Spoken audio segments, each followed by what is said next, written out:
We worked with Biggie, we worked with Diddy, we worked with, a Wu-Tang. There's everybody that you can imagine. M.O.P is fucking special.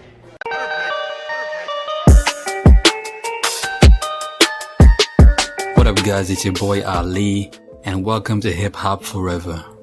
In 2005, 50 Cent was at the height of his career, and it seemed like nothing would be able to topple his empire. On March 3rd of the same year, 50 dropped his second solo album under Shady called The Massacre. The album came in at 1.15 million copies sold in its first week. It debuted at number 1 on the Billboard 200. Those numbers were significantly better than his debut album sales, which came in at 872,000 copies sold in the first week. At this point in his career, everything he touched turned to gold. 50 put his entire team on.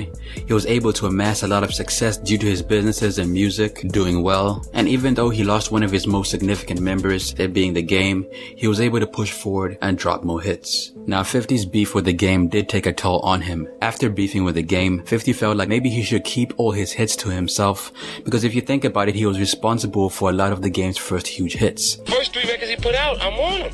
West Side Story, How We Do, Hate It or Love It. So every record that he's selling is based on me being on his record with him. 50's second album, The Massacre, was pushed back in order to accommodate the Game's debut album. So when the Game started beefing with him, 50 felt betrayed. However, he decided to put old grievances aside in the name of making good music and work with a duo from Brownsville, New York called M.O.P. Now the members of the group include Lil Fame and Billy Dance.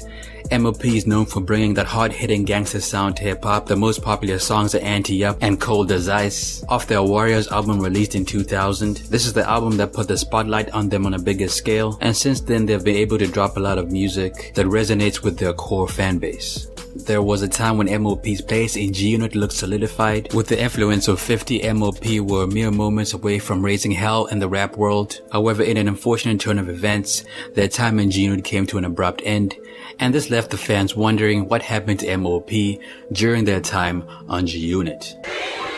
Yeah! What up, y'all? Thanks, y'all.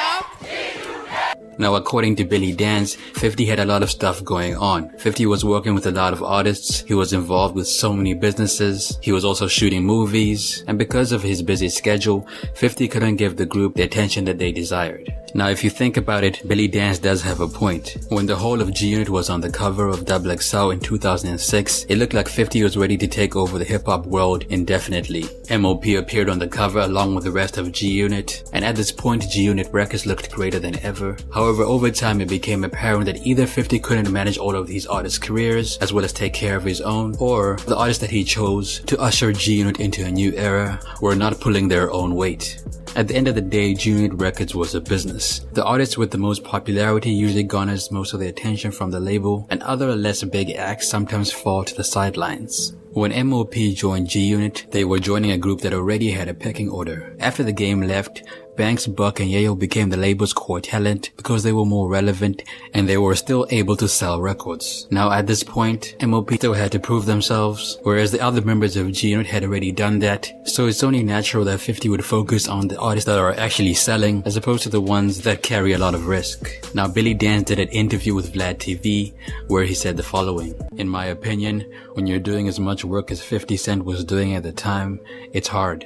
And he's not a selfish dude by any means, but every artist wanna be the artist at the top. It's too much for you to run this huge career of your own and still work with guys like M.O.P, Mobb Deep, this one, that one.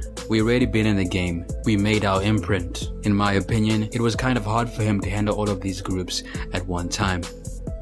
Now 50's busy schedule isn't the only reason the group had problems taking off. Public perception also played a role. M.O.P joining G-Unit created a stir within the hip-hop community. On the one hand, fans wanted to see M.O.P flourish on a label that had the attention of the fans, that being G-Unit Records. I might be in the minority, but I couldn't wait to hear what a full M.O.P project might sound like. But on the other hand, a lot of fans felt like M.O.P was already an established brand. M.O.P had made a name for themselves before 50 became a successful rapper, so a lot of people wanted the group to remain as an independent brand instead of being absorbed by G-Unit. Now M.O.P did an interview where they said the following: "A lot of fans didn't appreciate it. You go online, you see everything that people are posting. They weren't really happy that M.O.P doing a deal with G-Unit, even though G-Unit was representing the street as well. They just wasn't having it. And if we don't have their support, then why are we doing it? On November 8th, 2008, G-Unit and Interscope Records released a soundtrack to 50 Cent's Get Rich or Die Trying the movie. The Get Rich or Die Trying soundtrack sold 320,000 copies in its first week. It is currently sitting at over 3 million copies sold, and because this was the first time M.O.P got to release anything under G-Unit Records, the pressure was on.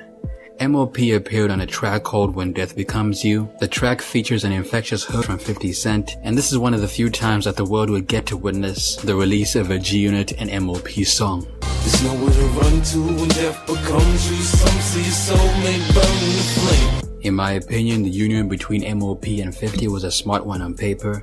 Both parties had similar upbringings. M.O.P is from New York like most of the members of G-Unit. Their content is identical, so on paper it really did make sense for M.O.P to sign to G-Unit. However, I think 50 should have introduced new talent into the group instead of bringing in acts that we already know or acts that already had a huge discography before joining the label. Because if the fans know everything there is to know about an artist, then the mystery is suddenly gone and the artist becomes less and less interesting over time. Now, it's no secret that the game did hurt the G-Unit brand. Now play my shit!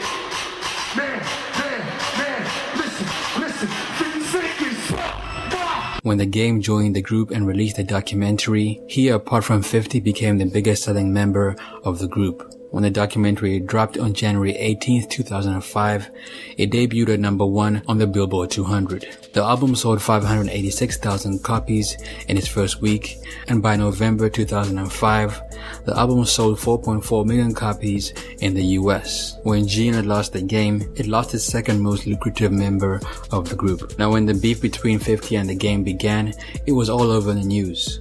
Threats were made, people got shot, diss tracks and entire mixtapes were created in order to tarnish each other's brands, and during this time both artists had albums out, so it's safe to say that they achieved a boost in sales due to all the publicity that they were receiving. However, over time both artists suffered a massive decrease in relevancy, and this could be a result of the beef or changing times. Now, during this time period, the game wasn't the only artist going at 50. 50 had generated so much beef that it began to chip away at his brand.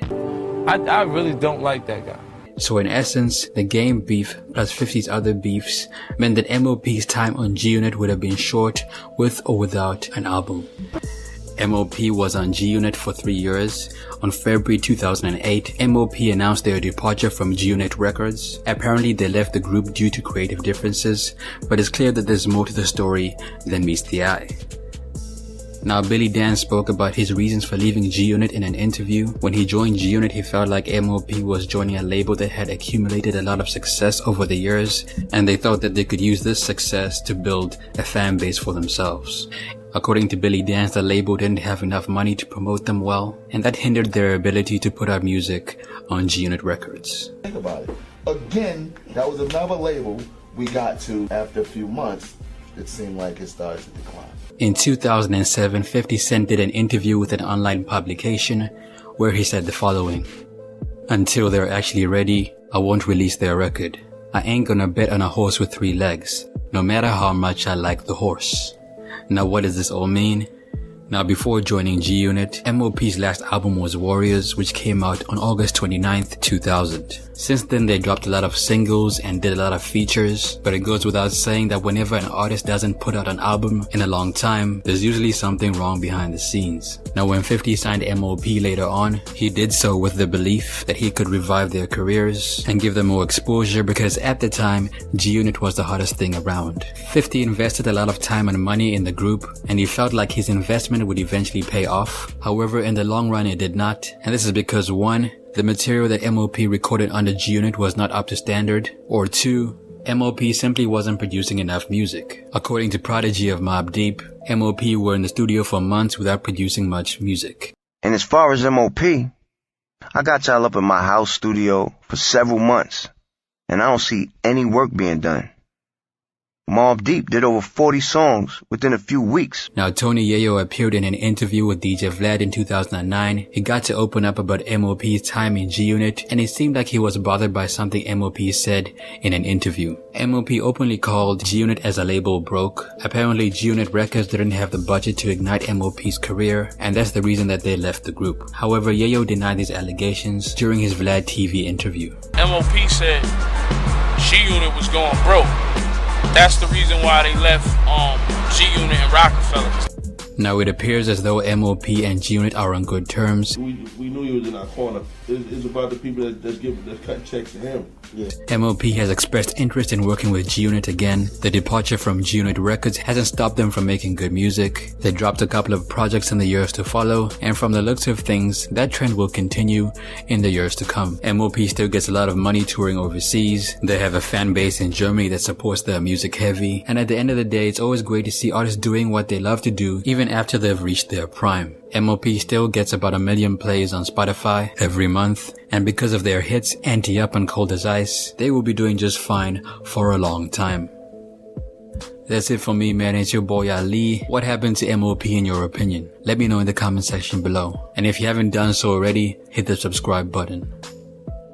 Peace.